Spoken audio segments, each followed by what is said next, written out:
So let's take a look at what update last reference does. You'll notice in channel 103, I have the palette singer stored for focus. And so I'm going to grab 103, and I want to put that into a different location, which will be focus palette 4. That's going to swing that light up there. And then maybe it isn't exactly where I want it, so I'm just going to pan it over a little bit, maybe tilt it down slightly, and get it into a different location.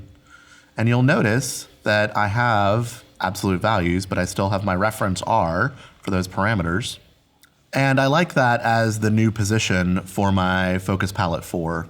So I want to update that palette. So I'm going to say update. And if you pause to look at the update dialog box, you'll notice that channel 103 wants to store its information in the singer focus palette. And that's because the singer focus palette is what is still stored in Q35. So if I want to save it to the last reference that I had brought onto the command line, I can hit my update last reference, and you'll notice that now it's going to update this information into focus palette 4, which is the low platform focus palette. I'm going to go ahead and hit enter. And now low platform is stored in Q35, and my new information is updated into my low platform palette. Let's take a look at update break nested. Nested is a condition when palettes are stored into a preset, and a preset is stored into a queue. So absolute information doesn't live just one layer deep, it lives several layers deep. And sometimes we want to preserve the relationship between the queue and the preset, but break the relationship between the preset and the palette. Let's do some examples. All right, so I'm going to grab my channel 105. I'm going to iris that down to a headshot. Roll that down. And in order to get that as a headshot, I'm also going to need to tilt it up a little bit. I'm going to do that there. I'm going to hit snapshot 1 so we can just get a fuller view of our channel. What you'll notice is that my iris and my pan and tilt have reference R's in their parameter fields. And so I'm going to hit update, and you'll notice that channel 105 is going to be updated not only into preset 1, but also into focus palette 2. So this is going to change my focus palette for the rest of the show. And that's because in preset 1, I don't have absolute information stored for pan and tilt. I have focus palette 2 stored for pan and tilt. So let's take a look at that. I'm going to clear my command line, and I'm going to look at blind and preset 1, enter.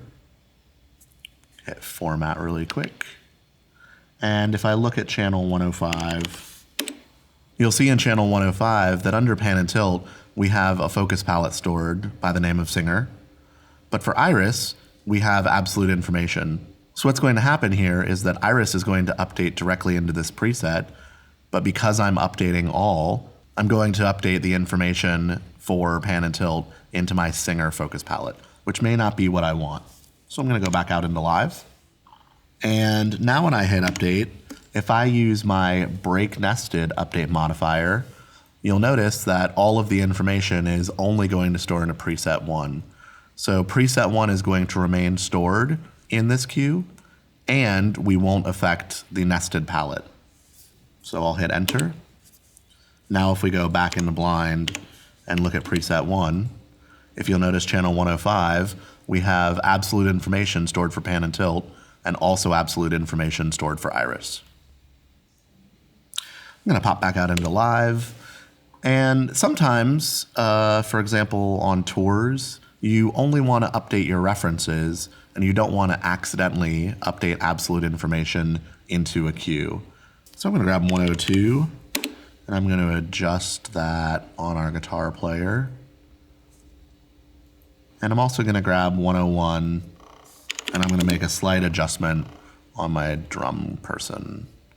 Just get them a bit more centered in that beam. There we go. And now when I hit update, you'll notice channel 101 has the reference R's, and so as you can see, focus palette 3 is going to get updated with that information. But I have absolute information for channel 102, so in its current state, this is going to update directly to the queue.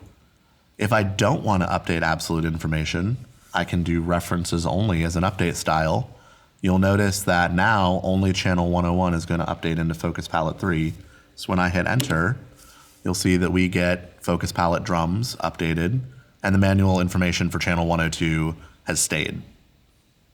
You'll notice that 101 stays manual even though the reference was updated, and that's because we protect the cue that's currently loaded on the playback. So if I want to sync this back, I can say go to cue, enter. We go immediately to drums, because drums is what is stored in Q35, and that is already at that location. And you'll also notice channel 102 goes back to its stored values because those manual values hadn't been updated.